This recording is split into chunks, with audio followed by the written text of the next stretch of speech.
GM, everyone, and welcome to another episode of Beyond PFPs, brought to you by OSPN, the Open Source People's Network. This podcast is in partnership with the Rari Foundation, the DAO behind the Rarible protocol, and the Rari chain. The Rari chain, which recently launched, introduces a platform with embedded royalties, low transaction fees, and high transaction speed. It's designed to support creators and developers in the NFT space, ensuring fair compensation and broadening the potential for NFT applications. Now, Beyond PFPs is a podcast that is all about exploring the depth of NFTs beyond digital collectibles, highlighting their impact within various industries. Today, we're discussing how Web3 will disrupt fashion. We're here with Drew Harding, one of the core members of the MetaFactory. MetaFactory is a decentralized culture factory that is building the open metaverse and have created some of the most sought after Web3 merch as well, such as the Meta Gear jacket, which is connected to the blockchain and was purchased by Meta Koban, the same man that purchased the $69 million Beeple piece. And we also have Mr. W and Mr. J with us, two well-known wearable and land designers from the Decentraland DAO. Decentraland is a world built by its players, and today we're focused on wearables. If you know how to create 3D renders, you can also create wearables and style your character however you desire. Glad to have you guys on for an episode of Beyond PFPs. Really excited to discuss how fashion will evolve in the Web3 era.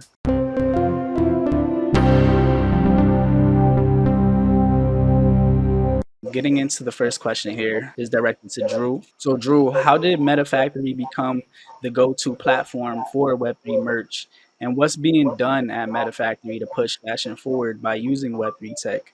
I also understand that you guys use NFC technology within clothing as well. Can you elaborate on that, please? Sure. Yeah, it was kind of the birth of the NFT era. A lot of 101s, not like really any PFP projects or anything like that. And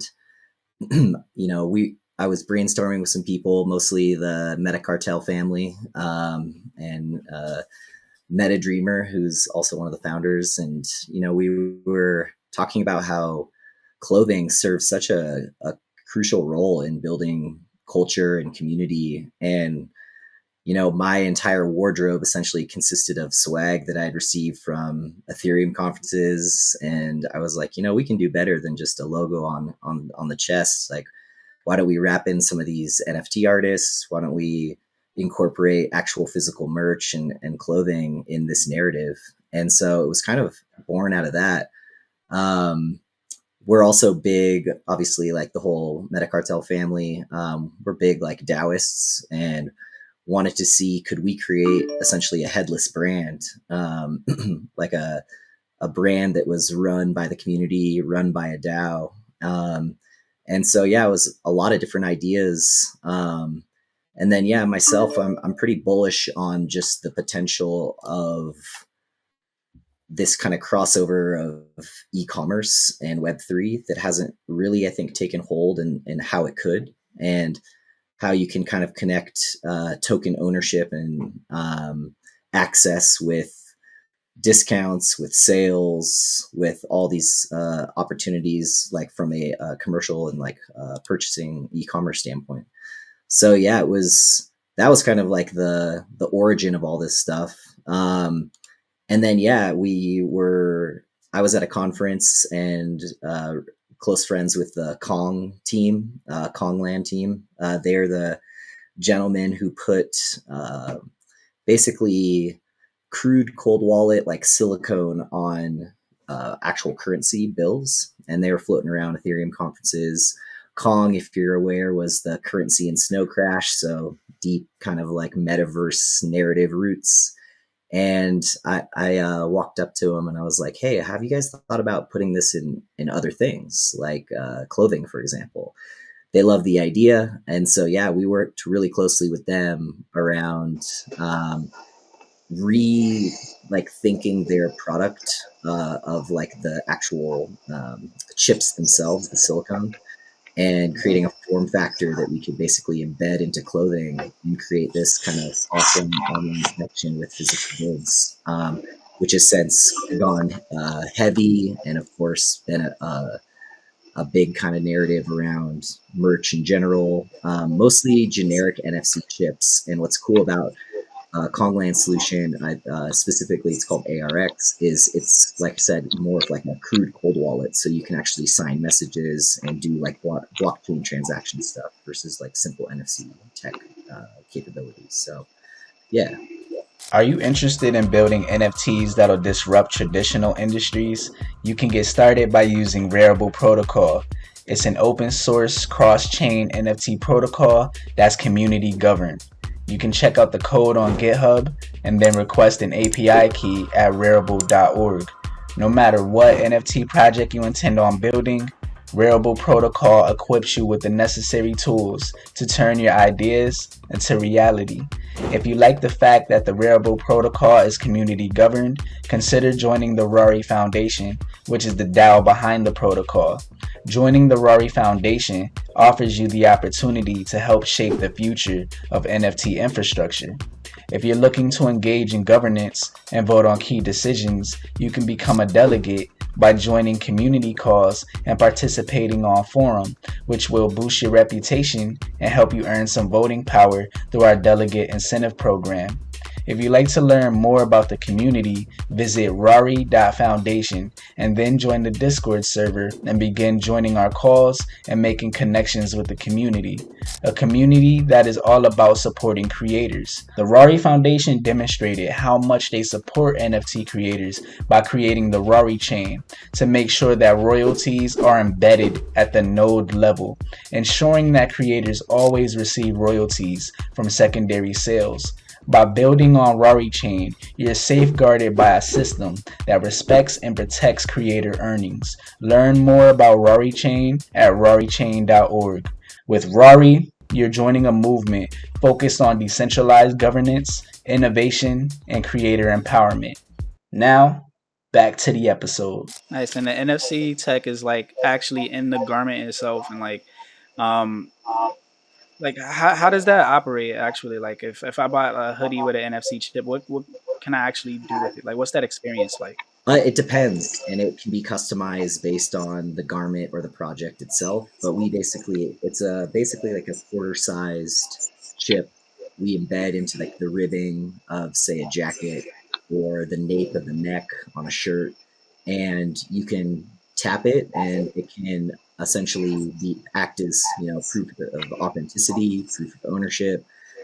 We've seen some cool stuff where people set up like POAPs types, like access to Discord. So you meet someone at a conference, scan their chip, it lets you into their Discord. But basically anything you can do with a wallet, we could set it up so we could put one right in the sleeve of a jacket, and you could scan and pay as long as like the merchant, could accept crypto and work with that. So yeah, anything a wallet can do, you can essentially do with these chips, which is great.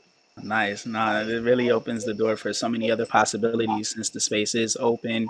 All this tech is like open source, so like people are able to build their own experiences on top of it as well. And yeah, it's just like if you think about it, where like with a traditional item, you really can't track who's like your top supporters. For an example, let's say like the people that um, purchase, brands that have like a cult following, like Bathing Ape, for an example, or Supreme.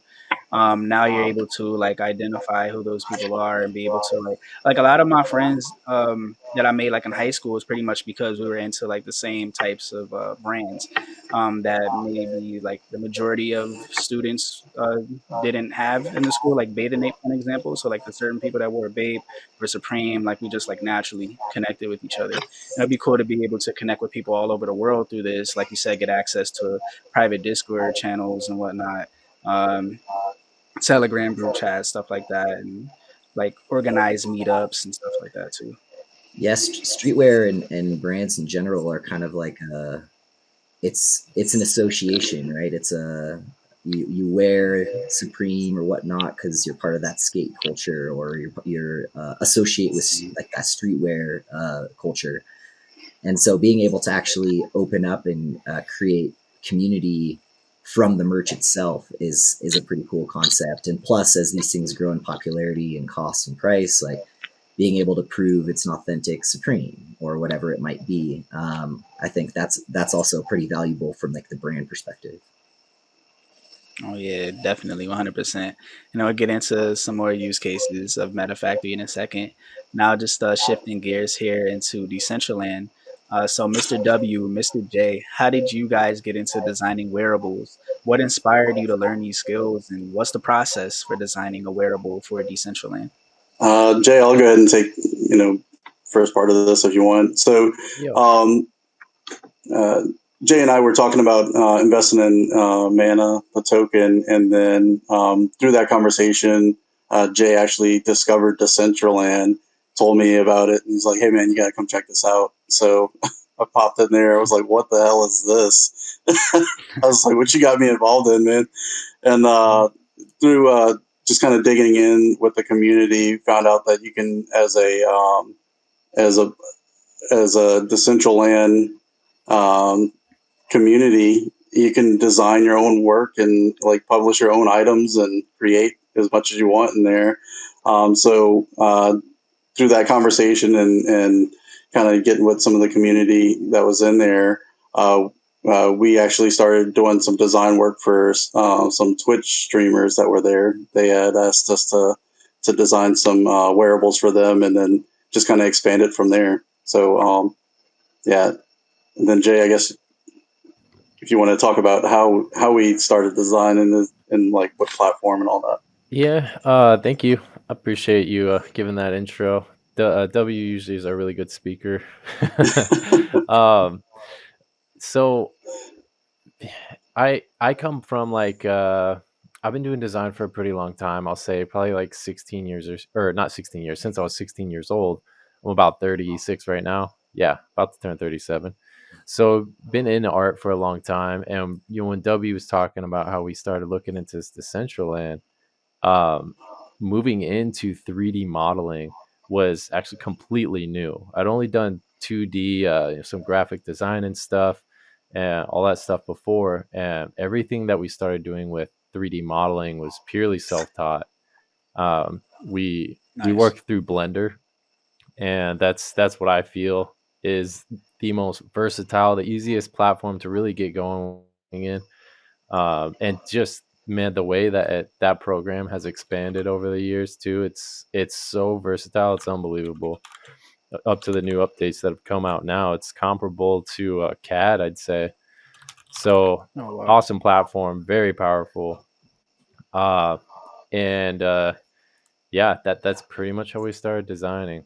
Self-taught completely as clients.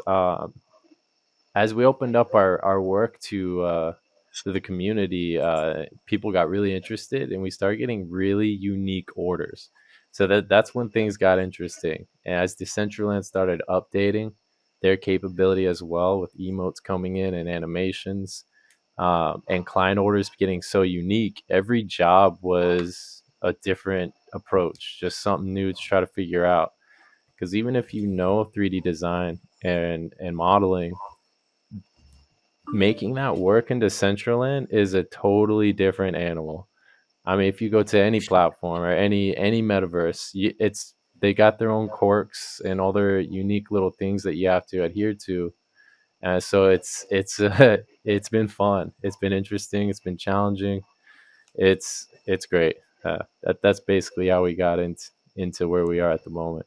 Yeah, man, that's a really cool story. And yeah, I could imagine the difficulties of actually getting the wearable to operate and function correctly within the game. I have some experience with creating 3D designs. At least I got started with it. It was with a program called Clo 3D, and it's to create like photorealistic 3D designs. And yeah, it was quite tough. Like I was able to create like a pair of jeans and stuff with it, but like at the time, my laptop was not powerful to run it. My GPU was shit on my old laptop, and it just couldn't handle it. And then at the around that same time was when I was hearing about Decentraland. This was like when I was just getting involved in the Web3 space. It's like early 2021, and same thing. I wanted to play Decentraland because like I heard a lot of hype around it. like I was getting into 3D fashion before I got into NFTs. So I just wanted to like create a fashion brand that was futuristic, and then eventually learned about crypto and NFTs. And then, yeah, so when I decided to like play Decentraland for the first time just to get a feel for it, my laptop couldn't really render the game properly. There was a lot of things I couldn't do. Like my character couldn't move around um, at like a normal speed. It was like very slow. And then I couldn't actually see other characters in the game. It was like just my character. It couldn't render anybody else's character. Couldn't send friend requests, obviously.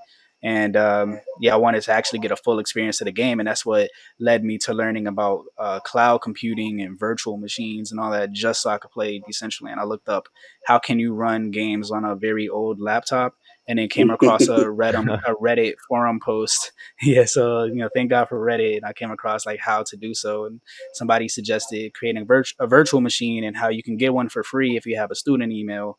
And yeah, I just used my student email to get a few hours for free on Microsoft Azure. There's some decentralized options where you could get access to it much cheaper. But anyway, I mean, well, it was much cheaper once you get into like the payment feature of it all, because it was free only for a certain amount of time, and then obviously you have to pay. But anyway, it just blew my mind that you can actually, use someone else's computational power like within your computer, like having a computer within a computer. That was my first time ever experiencing like cloud computing on that level. So, I mean, it was to play Decentraland, So, yeah. So overall, that was my first like experience of the game, and met Canessa within Decentraland, and she hooked me up with a bunch of wearables too. So, shouts out to her. And yeah, ever since then, I just wanted to like figure out how to get some wearables in the game. So at OSPN, we're definitely going to start testing that out. And yeah, would love for you guys to help us and actually, getting that created. Because yeah, no, it's definitely a learning curve for creating 3D designs. But nice to hear how far Blender has came as well. What you're saying is like comparable to CAD. So that's good to know. And I know, like, since Decentraland is like low poly, that's probably the best place to design the wearables, right? Yeah, I mean, there's other places that are a little bit lower poly too. If you think of like box designs or something like that, it's like um, really like 8-bit style, So there's areas that are a lot lower poly, but to your point, though, Decentraland is not a high poly environment for sure. I was going to also mention the early stages of Decentraland coming in. There was a lot of platform issues, so some of that stuff that you were experiencing might not even been on your side. Yeah, that's right. Oh yeah. Yeah, I thought it was all my side, so I was just trying to figure out like how to get the game started by any means necessary, pretty much. On the crypto voxel side too, it's a tricky one, especially when you're talking about like long sleeve jackets, because the torso is different than the arms is different. So we would have to create pieces for each part of the body and basically let people then stitch them together so you could it would move the way you'd expect it to. Otherwise your arms would be swinging through the jacket. And so it was, yeah, there's definitely been some challenges with some of the platforms, and continue to be a tough one to overcome, especially when thinking about interoperability. But Oh yeah. Absolutely. Also to that point, Drew just brought up, I mean, you have to keep up with just as much as Blender and Decentraland have advanced over the time, the years that we've been in. So have come their updates, and we've had issues where updates have just completely destroyed some clients' pieces in a sense. So you have to keep up with all these updates as well to keep in mind with your designs and all that. It is a lot. Yeah, the technical details are just as important as the design details that Right. go into it. Oh yeah, for sure. So I appreciate you guys actually, doing the actual like the actual technical work, and then making the wearables functional in the game. I don't mind doing the design part, but like when I started like working with Clo 3D, just doing all the like stitching and stuff, that was definitely painstaking. It was a whole lot of stitching that was necessary to create a garment. So yeah, that's something I would rather like team up with on somebody. Team up with somebody to actually create that. after you're done with all that work, though, it really unlocks the ability to move from that digital design into an actual physical garment too. So True. Clo Yep. is a huge unlock for this kind of physical digital wearable merchandise crossover. And being able to use like real textures, real fabrics in the creation of a digital item that that you could actually then put together and manufacture physically is a huge unlock. It's super exciting. Oh, definitely. I saw that on Instagram. I can't remember the designer's name off the top of my head right now, but he was showing how he I don't know if for sure if it was Clo 3D or if it was Marvelous, I think the name of it is. Um Marvelous Yeah, Designer or something like yeah, that. I know. Marvelous. They Marvelous Designer and Clo, I think, are kind of hand in hand. Mhm. One is more focused on like game assets and wearable kind of creation, Oh yeah. virtual creation, and Marvelous, or rather, yeah, Marvelous is focused on the yeah, game asset stuff, and then Clo brings that like physical manufacturing element into the conversation. And something I was thinking of is if you could create a garment that looks, photorealistic through Clo 3D, could you like take it a step further and use AI to just like create like a fully like let's say like a digital fashion NFT where you don't necessarily have to own the item physically, but you take a picture and then you could just automatically apply the garment to yourself. To like any picture that you take, so you could like digitally own that piece of clothing. There are projects that have done and are working towards that. They're um, like Snapchat filter type things where you can import the garment and then it tracks your movement pretty well. I know there's definitely a handful of projects that have been working on that for sure. Nice, nice. I think that's gonna be very disruptive in the space as well because now like a lot of the production that goes into creating clothes is a lot of it is waste as well. So like this will cut down a lot on the waste as well. Yeah, Jaris Jin, I believe, is joining the space. We affectionately refer to him as Metaverse Morpheus, but he just shared a link to yeah, Garment 3D Gen, which is I think something Meta has just presented as well. So similar to kind of the concept you're talking about. But yeah, it'd be great to invite him up. In fact, I see Meta Dreamer as well, another like Hmm. MetaFactory founder, Dowfriend, and MILF Dad too. If you guys want to come up, I know you guys. Everyone's been again. We're a headless brand. We all kind of wear different hats, have different roles, and yeah. When it comes to the digital wearable and metaverse kind of explorations, our sister team M3, led by Jin, is definitely he's the expert on that topic. Got you. Yeah, we got Jen up here as a speaker now. Shout outs to you, Jen. Thank you for also being present at the demo that we hosted a few months back. And I also invited Meta Dreamer to join as well. If you're able to join, we'd love to have you up as well.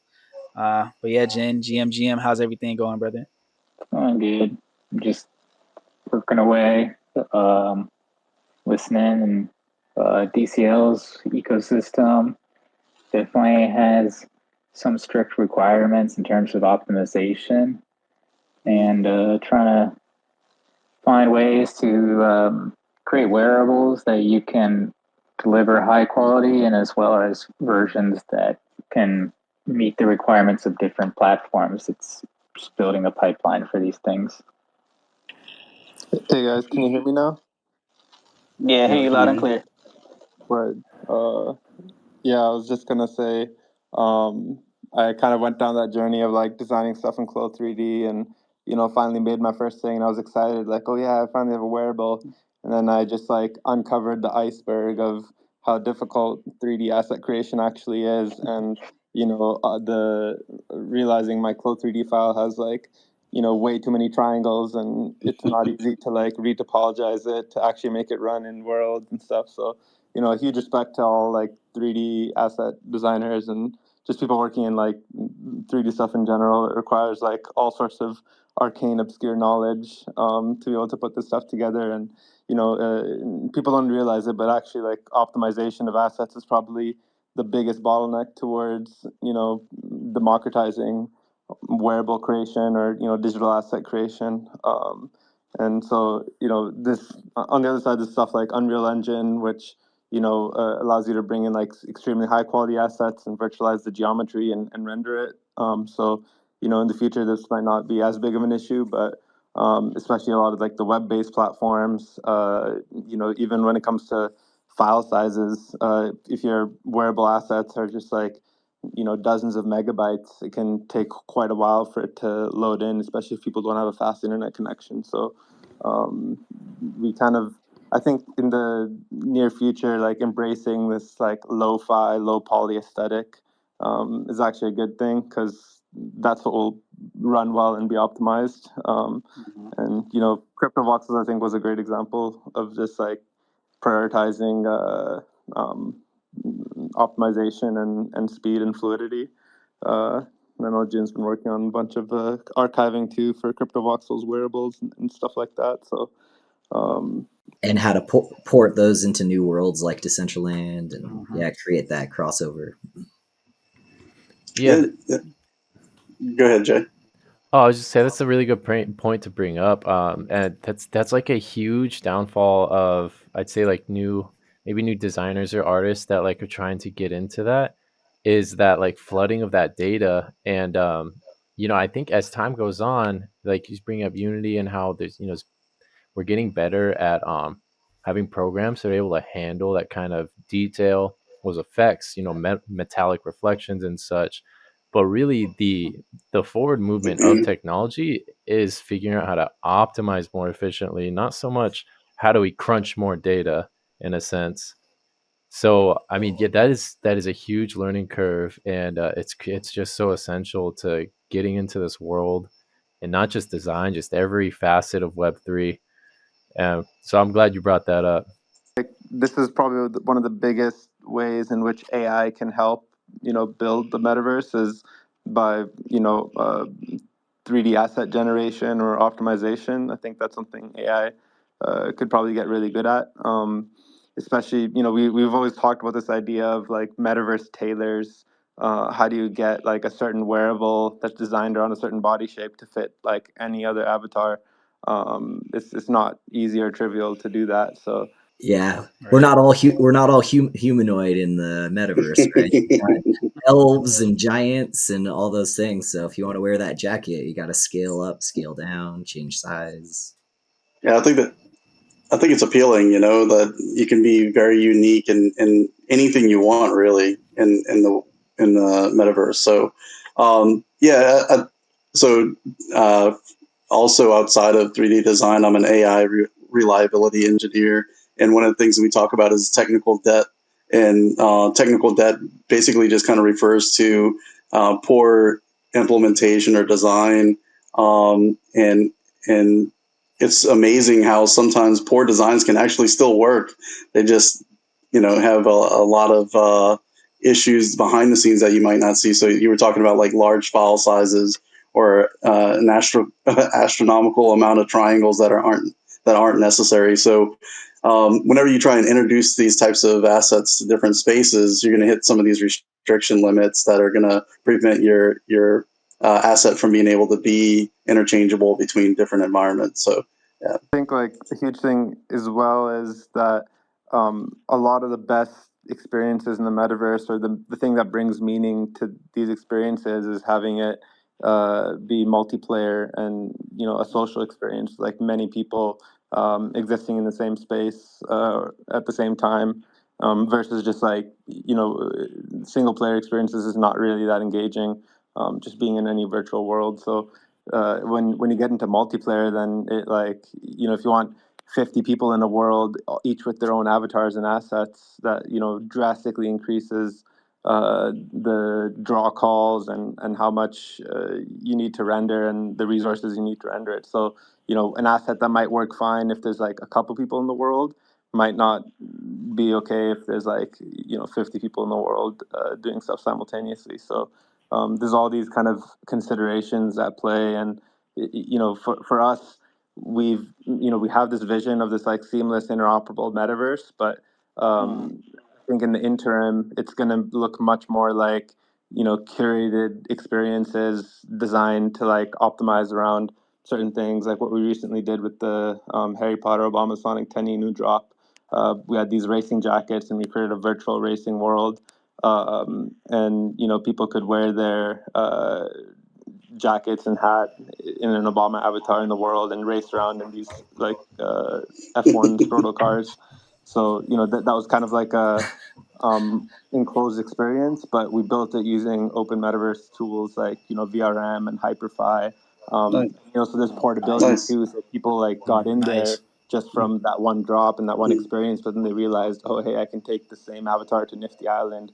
I can take Yeah. the same avatar to On Yeah. Cyber. Oh, nice. And it's like the gateway drug in a way. Mhm. Like VRMs and these tools, like the consumers aren't really the builders that are interested in pulling these assets into Blender and reformatting them and like knowing about which platforms to use them in. So it's kind of like a bridge you have to build between like the end consumer experience and people like us who are much more enthusiastic about actually building stuff and experience with 3D worlds and whatnot. And I think that's a gap that needs to be filled more. So it's easier for like the end consumer to just like jump in and have some sort of meaningful social experience. Nice. And like, how can we actually experience that racing game? Do you have to purchase the item? Like, can you like purchase that jacket as an NFT in order to experience the game, or is there like a link available? Yeah, I can try sharing a link.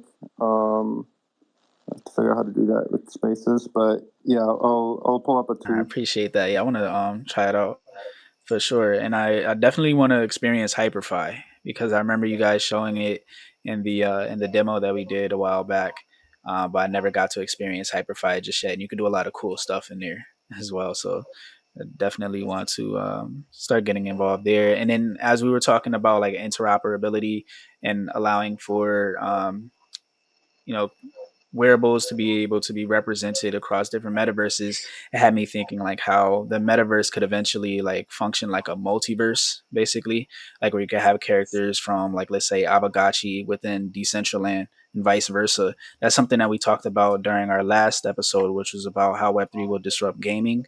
And we had Decentraland on, we had Sinful, and we also had Mariana to represent Decentraland, and we had Hefe representing Avagachi, and we were talking about like a potential collaboration where like like Avagachis are like your it's a digital ghost, right? Like it's your pet, but it's like a digital ghost.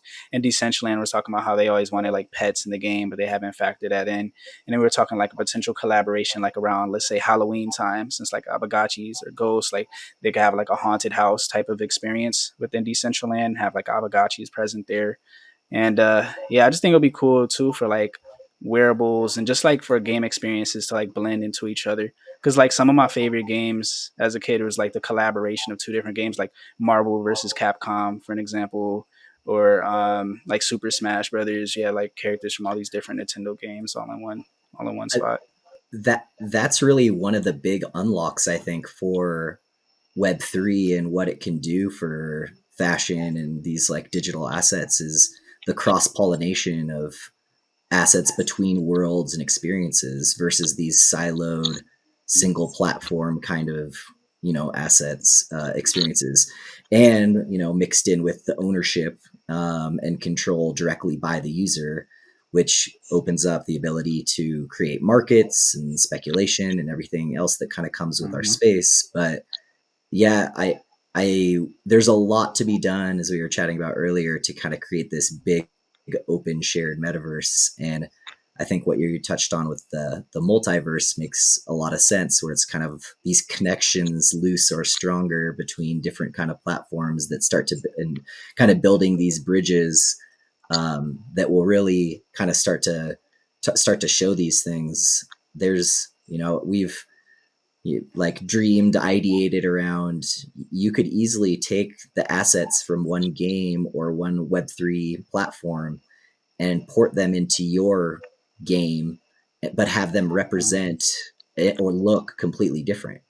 The asset's the Yeah. same, but a sword in one game is a staff in another, or a bow, or so you could use this to growth hack, user adoption. You could use this to really unlock and like bring new value to the assets themselves and to the users as a result. So I think that's like one of the big unlocks for Web3 in kind of this fashion and digital asset space. Yeah, so MetaDreamer just mentioned Nifty Island. I think they're doing a really good job in allowing assets to be imported from other environments. So, like, for instance, we have a DCL avatar that we created, and one of our clients that owned the avatar was able to just bring it in very fluidly and without any disruption. And as you mentioned, it kind of looks different, right? Because the Nifty Island graphics is a little bit different from Decentraland's graphics, so it does have a different look to it. Not a completely different form, as you mentioned, like a sword to a staff or something like that. But yeah, you could definitely see where it's going towards that direction, where you're getting this interoperability between environments, which is nice. Yeah, no, that's really cool. And then something I wanted to touch upon today was all of the collaborations that were made at MetaFactory. I mean, you guys are pretty much the go-to platform for Web3 communities to create some merch. So just wanted to know, Drew, what was some of your favorite collaborations thus far? And like, are there any pieces that really stands out to you or that generated a ton of hype? What's some of your favorite pieces as well? Oh, it's a tough one. Obviously, our initial Genesis bomber was kind of like the culmination of tons of work and ideas and this like cool reversible bomber. And then, our first experimentation of like a digital, complement to it. Mostly, I think we did like a crypto voxel release. So we were playing with the whole, like fragmented pieces solution. We've done all sorts of really fun stuff using zero waste design and custom kind of blank designs, integrations with obviously the ARX like Kongland team chips to kind of create these more, digital and offline experience opportunities. The most recent one that MetaDream already touched on with Bitcoin, or affectionately known Harry Potter Obama Sonic 10 Inu. That was a fun one because making this super loud racing jacket in on brand and on theme for their project, but then creating this whole, not just a wearable, but like a whole digital experience in the racing game and environment that kind of complements with it. But yeah, we've done hundreds of pieces at this point, and drops. So lots of collaborations with various teams. We're getting to this point where we're obviously doing a lot of first party stuff still, but we'd love to act as essentially this partner to any other project that wants to leverage merch in building their community or rewarding their users, creating new experiences. And so we've created essentially this fulfillment pipeline, production management, logistics backend that is really the huge headache for anybody who's trying to create merch. And they can really just kind of reach out to us, plug into all that logistics backend that we've built, and we can just work with them to either set up sales on their side, sell it, drop it through MetaFactory. So more kind of excited about acting as like, again, that third party partner and enabling any project to really take advantage of the headaches that we've overcome and built.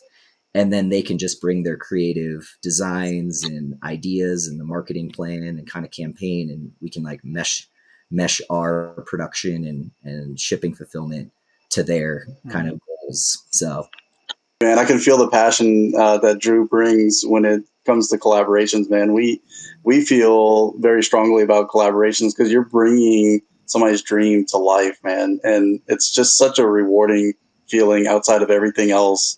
Is that you can take somebody's idea and bring it to life for them, and I could see as you're talking about it, man, you got that same drive and passion as we do, and it's such a nice feeling, man. Yeah, for sure, for sure. I felt it as well. And like, what I was gonna say is like how just to even like build off what you're saying, like being able to bring someone's dreams to life, is very fulfilling. And it's like, when I started creating merch myself, I used Printful, so you can only do but so much on like a drop shipper like Printful or Printify, for an example.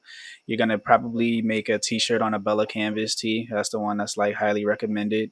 Or if you want to go the cheaper route, you can use a Gildan blank. Um, and like it's only so much you can do, and then like you have like one template that you can use for like a book bag, for an example, and like it's not your it's not the best quality, that's for sure. And then like with MetaFactory, you can pretty much create what you desire, like since you guys handle everything like within the warehouse, or like you utilize other warehouses in order to assist there with like really customizing what you want. The marketplace and sales side too, right? Being able to actually sell the item in your native token, or to use Mhm. NFT to gate the sale. So actually, the commercial and the sales side, beyond just the production piece too. So really, to create Mhm. like a kind of Web3 integrated experience with that is kind of also where we've taken huge strides in being able to. We're in fact one of the first projects to really start focusing on token gating and offering these things, especially in like a e-commerce experience. Worked closely with the Shopify team, and they actually have their own blockchain team now in house, and they're working on some first party kind of solutions for some of these things. But yeah, it's doing custom landing pages, specific for a Mhm. drop, under the community page or the projects page. All these types of things I think are also like a big value add and piece of the puzzle beyond just tapping Printful and then doing a Right. sale in fiat. It's something like Mhm. Yeah, I agree. That's huge what they're doing there. What he's talking about is everyone can have a thing, but that's a big thing that's stopping people is how do you use it? How do you get that to the public? How do you do it the way you want to do it? That's tremendous what they're doing. Great work, guys. Yeah, for sure. Like actually being able to create custom landing pages for people where they don't have to do all the like 100% of the marketing themselves. And then something that came to mind when you were talking about like token gating. Drops or merch. Like let's say when this really catches on and certain musicians start doing this. Like when I think about like fashion and music, like a rapper that comes to mind is ASAP Rocky. He was like one of the people that really put like high fashion in the forefront when it came to music. Like he was like one of the first rappers I ever heard of really talk about like Raf Simmons and like yeah, definitely Raf Simmons, Rick Owens. Like he was like the first person to really rap about that, like really like high end fashion and talking about like certain like rare pieces. And let's say in order to like let's say ASAP Rocky comes out with a new drop, right? Come out with some new clothes for like Yams Day or for like a new album or like a new event that he has coming up. It could be token gated where you have to like purchase the album or something like that, or purchase a mixtape from them in order to like get access to these to that specific drop. So like just using Web3 tech around fashion, it makes you foster an even stronger community that way, where things aren't just like first come first serve, where like um, resellers pretty much dominate that part of the industry. I remember I wanted to get some like there was a it was a Supreme SB collaboration with Supreme, and this was in like 2015, 2016. And I wanted to get a pair, and I was like, I thought I was the first person on the website. It dropped at 12 p.m. Eastern, and by 12:01, it already sold out. So it was like a bunch of like bots and stuff took over. So it'd be cool, like I guess if you form some type of relationship with a particular brand, like that's how you get access instead of like a bunch of bots, like taking over when a drop takes place. Yeah, for sure. I think a huge thing too to enable a lot more of those kind of meaningful experiences beyond just like buying something. It's like L2s is really a big unlock for us because, before if you're gonna be paying like $20 in gas to mint something, you're kind of limited on the type of stuff you can drop and also the amount of kind of on-chain actions that can take place as a part of that experience. So for a lot of our on-chain drops, it was like pretty much like high ticket items, like over $500. But now that we can drop stuff on L2s and have a lot more engaging on-chain experiences without gas costs, I think it's going to be huge way to even onboard people into Web3, because you can almost set up a wallet. Like, they can never have touched Web3 before, and they just like buy a piece of merch, and then a part of those funds are set aside to like offset the user's gas costs for whatever actions they're going to take. And even it's cool too, because if you have like a native app on the App Store, you even get around the App Store fees issue, because the fees don't apply to physical goods. So it can. We used to make the joke or analogy before how before, like, in places where weed wasn't like fully legal, you'd buy a bag and it just happens to have weed in it, instead of actually buying weed. So in the same way, you have instead of actually like buying crypto, you're buying some piece of merch or whatever it is, and then it comes with tokens on chain and a wallet for you to do interesting things with, whether it's like token gating or for example, if with artists, fan engagement, and things like that, kind of blurring the lines between like creator and consumer, where the consumers start to like take a bit more active participation in that process. Yeah, and that allows for crypto to actually be used more so as a currency as opposed to just, speculation for the most part. At least like that's how the masses look at it, as speculation, or this this large casino basically.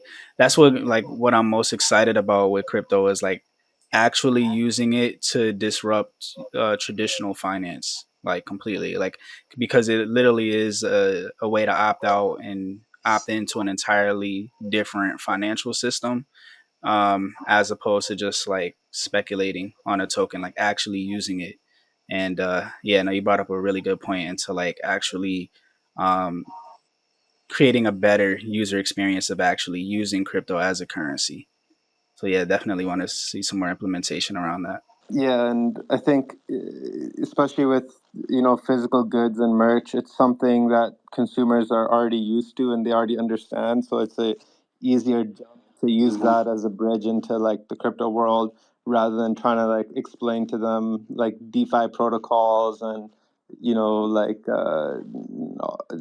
on chain worlds and things like that, which it's like they have no reference point for that. It's kind of, if you look at like UI design from like when smartphones started, like the older versions of iOS, they had like skeuomorphic design where everything kind of was meant to look a bit realistic. Like you open iBooks, it's like an actual shelf with books on it. The notes, like when you flip the pages, like feels like you're flipping physical pages. And that was, the purpose of that was to transition people's like frame of reference from like the physical world to then these like flat 2D screens, and give them something that they recognize or can relate to.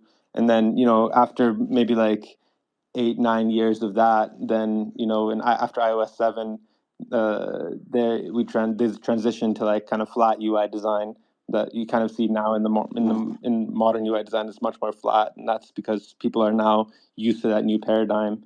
I think if you look at what Apple's doing with Vision Pro as well, they're not necessarily throwing people straight into like super immersive 3D worlds and those kind of experiences. It's mostly like the existing space you're in, but augmented with like you have screens now, and instead of like spatial computing where like you're storing your files and interacting with applications, is actually in a 3D space. It's more so like these 2D windows into 3D spaces, or sorry, these 2D windows in the 3D space, where you can just you're used to using a computer and a monitor with a screen on it and moving apps around like that. And so it's just taking that paradigm, but moving into 3D space. And then, once people get used to that, then those apps will stop just being like floating windows, and things will start popping out of those apps, and it taking place in the physical world. And then 10 years from now, the like browsing your files in your computer won't look like going into File Explorer and like clicking through folders, but actually maybe like walking to a certain place in your physical space, and that's where your files are stored. So yeah, it's all about like training the users to give them something they expect as like a bridge to then introduce bit by bit newer parts of the experience that they haven't experienced before. Yeah, so one of the things that you're kind of mentioning too is like, this is all leading edge technology that we're experiencing, right? It's going to take us as a community to kind of educate people and kind of show them the way. And the easier that we make it for somebody to be introduced to this, whether it be a physical item that has a tie to a digital space or wallet, those types of things, they kind of have to happen, right? I mean, we as a community in Web3 need to do what we can to educate people. Now, keeping in mind there are risks involved, and we got to find out ways to mitigate those risks because, you don't want somebody to come into the space and immediately get disrupted by somebody, stealing their funds or some of their digital assets. So, we really need to, do good as a community in trying to introduce people to this space, but also, with an idea that there are risks involved because this is such a new technology. We haven't kind of bridged a lot of those security gaps yet. So, and the other thing too is like as we're creating a demand, as a community builds, these bigger brands like you mentioned, like Apple, are going to have to do the same thing, right? They're going to have to create some area of security around their devices. They're going to have to educate the users on what Web3 means and how to use their devices too. So, yeah, I mean, for one, it is a learning curve when it comes to getting into Web3 because like even when I was onboarding my cousin into Web3 because he was asking me about crypto. He noticed Bitcoin was going up, and he was saying how he purchased some on Robinhood, but I let him know that's not crypto though, since it's not keys. So I had to explain what hot wallets were. Like you never heard of hot wallets, private keys, like none of that. And then I realized as you're explaining crypto to someone that's fairly new to it, you have to like as you're explaining one thing, then you have to explain another and another, and it's just like there's like endless layers to that onion there. Like it never stops. Like explaining one part, you explain another. And then I just realized, well, first I need to, like you mentioned, like people need to be secure in the space because it's not just all GM and WAGME. There are some very malicious people out there as well. So I told him, I guess, like before you do anything, you could install Wallet Guard before you actually get started with Web3, so you're protecting yourself. Shout outs to Michael K. I know that he got his start in Web3 in Decentraland as well, and now he a core member of Wallet Guard, and yeah, that's a very important tool in this space. So that because like people don't understand what's actually in a smart contract before they interact with it. You interact with the wrong smart contract, and you're screwed after that, to say the least. So at least it lets you know what you're about to sign before you sign it. And aside from that, like if you go to a site that's a potential scam, it lets you know that too. Like if the site was just created, for an example, you think you're on the real. Like it happened to me when I was seeing if I was like eligible for the Arbitrum airdrop, and then but the actual Arbitrum website wasn't the real Arbitrum. Like it let me know that this was a website that was just created in a few days. So I was like, well, I know the real Arbitrum website was around for a while, so it was just like one thing off in the spelling. Like one letter was before the other one. I can't remember like where the I or where the U was placed in Arbitrum, but yeah, it was like that. With great gains comes great responsibility. 100%. I know this happened to all of us at some point. Oh, for sure. But yeah, Wallet Guard or tools like it at least, help you be aware and vigilant. And then just to quote Michael K, he was saying you have to learn how to Web 2 before you Web 3. Like especially as you're getting deeper involved into the internet now, you're gonna have to really understand how it works. Like not falling for scam links, typical social engineering tactics and things like that. Because no matter how good your OPSEC is, like they say, like the biggest exploit is the human, like is the human brain, pretty much. So definitely be on the lookout and but don't be so trusting and just like thinking, like wag me only. Like you definitely got to protect yourself in this space as well. And then I noticed we're near the top of the hour, but I do want to ask this question to Decentraland here for Mr. W and Mr. J. Well, also, since we talked about some of the hottest collaborations at MetaFactory, would like to know some of your favorite collaborations within Decentraland. Like, what are some of the wearables that you created thus far that you enjoy the most? Ooh, all right. So I know we got a couple really good ones, but there's one that really stands out is we have this Minotaur that we created for a collab, a guy named Black Label, and things sold out. The fastest that we sold out of an item that we created. But it brought so much attention because it was larger than any other avatar. It disrupted the space because nobody's ever seen anything like it before. And it was just something that we were extremely proud of. And we had free reign to just kind of do whatever we wanted. The Black Label was allowing us, creative freedom to just design whatever we wanted, just as long as it was some mythical creature. and we delivered, and it was great. It was a good experience. But yeah, Jay, you might have another one, but No, we could. I'll stick with that because I'll say that was one of the most fun I had creating piece with because even that leg design, right? We did that. How do we call that? yeah, it's like inverted legs. Inverted leg, right? And to figure out how to make that work with the normal avatar and move properly with that huge Yeah. size, like that was fun. We like challenges. That was great. I would have to say too, man. So I think Jay alluded to this earlier. All of our collabs were a new challenge for us. We didn't like to produce something that was like the same thing over and over. So anytime we did a collaboration, we always tried to push the limit of our knowledge and force ourselves to learn more. And so each collaboration that we did, we were trying to push the envelope and be a disruptor in the space and do things that nobody else was doing. So that was one of the things that we really kind of prided ourselves on, and creating some high quality, unique designs that nobody's ever seen or had before. So Yeah, appreciate you guys. Pushing the limits and pushing the boundaries, and not just doing the status quo. And and just having fun while doing it. Like I said earlier in the episode, really can't wait to actually begin designing with you guys. I have some ideas, but I really don't have the how to put it, the expertise and just the patience at this time, or just the bandwidth to learn how to create wearables from scratch. Like I said, I experienced a little bit of it on Clo 3D, but I was thinking, damn, I wish I just had somebody to handle this part. I don't mind coming up with the concept of the design and coming up with how it would look on like it'd come up with like a mock-up on Photoshop, perfectly fine doing that, and like actually creating the image itself. But like actually doing the stitching and stuff, like, oh man, I really wish I could just outsource this to someone else. So I appreciate you guys actually providing that service for the Web3 space. oh yeah, man, we love it. We love doing it.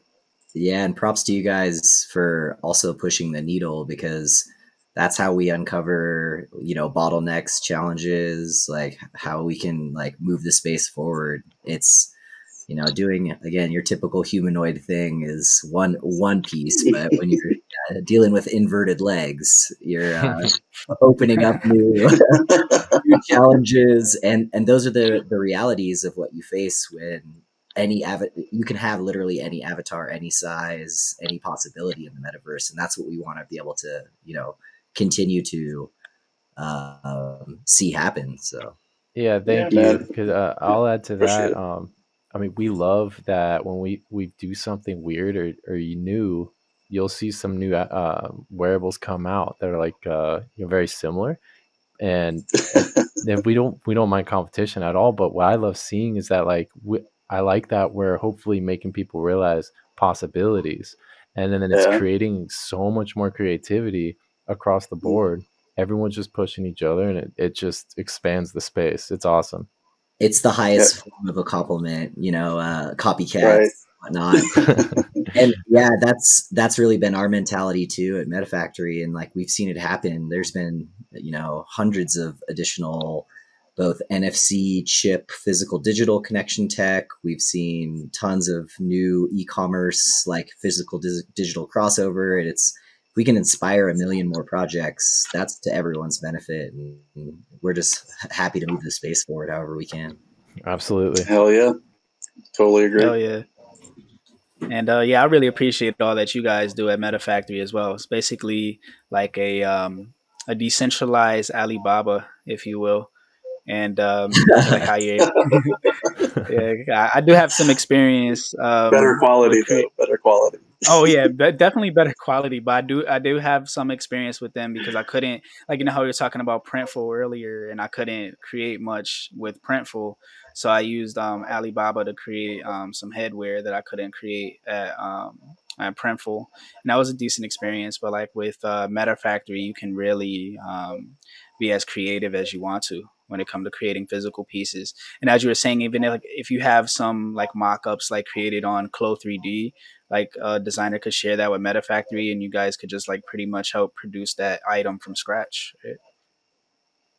Yeah, it's a lot of trade-offs, right? Like cost, time, energy, especially when you're doing custom blanks. But we can basically do anything that people can, imagine.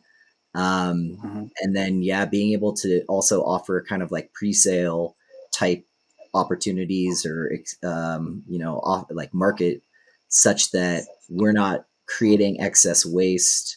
We're only building specifically or producing specifically the amount that are ordered, specific sizes that have been ordered.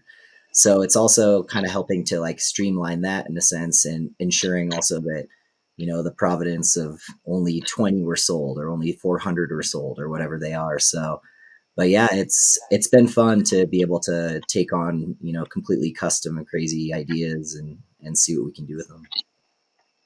Yeah, that's what I love about MetaFactory though. It's like you have an idea, you guys can actually manufacture it.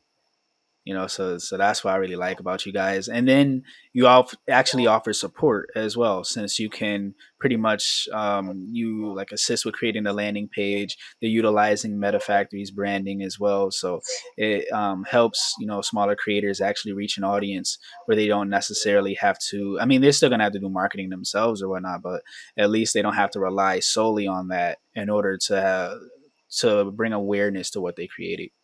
Yeah, 100%. Well, any last words from you guys before we wrap up? Yeah, I'll say something real quick. So, look, Jay and I, we came to this space, we were, 2D designers and had no idea what the 3D world was going to bring. And, we learned a whole new skill that brought us a lot of joy and working with people and things that we would have never experienced in Web 2 or outside of Web 3. So I would say, just share that type of information with people, bring them in as much as you can, educate them. But, just know that there's so much that you can unlock in your own self that you may not even realize in the Web 3 space. And, and it's enjoyable, man. It brings me a lot of pleasure. And I'm so glad it happened. Hell yeah. I could relate to that 100%, man. Yeah. And to the point of this kind of podcast and what brings us all here, NFTs are more than just PFPs you put in your Twitter profile. There's massive unlocks and potential behind, tokenization and all the tech that powers what we're doing in the space we're in. It itself is limited really only by our imagination. So yeah, I think pushing the frontier and seeing what we can really do beyond the typical is really only going to help move the space forward and bring new people and new energy and new ideas in. So. Oh, for sure. Yeah. So many industries I want to see get disrupted by the tech that we're building here. For sure. Like telecommunication, for one example, internet access as well. I really want to start seeing like decentralized internet service providers. I think that's really important as well, since like the internet is the backbone of this technology anyway. Why stop there? Let's just disrupt government. Yeah. Let's go for it. Yeah. the whole way around. Even like I can't wait to talk about the peach drop as well. Or is it a new name like for the project that you got going on with the peach farm? Yeah, we've evolved to Peach Tycoon, but yes, same. It's still the Peach Drop, but yeah, this we added a bunch of gamification and proxy farming kind of fun with it this year, so we decided we'd rebrand a bit. Nice. That's a very solid project, and the fact that it's decentralizing farming, agriculture, land ownership, that's huge. Like I definitely want to. I really can't wait for that conversation. Really looking forward to that one, and just like really speak on um, how now, like now with this technology, we're able to democratize, farming, for an example, and actually, like producing our own food, even if it's not us ourselves, at least like our funds can go towards that, and then we could essentially, like eat real food where we know like it don't have like a bunch of pesticides and stuff like that.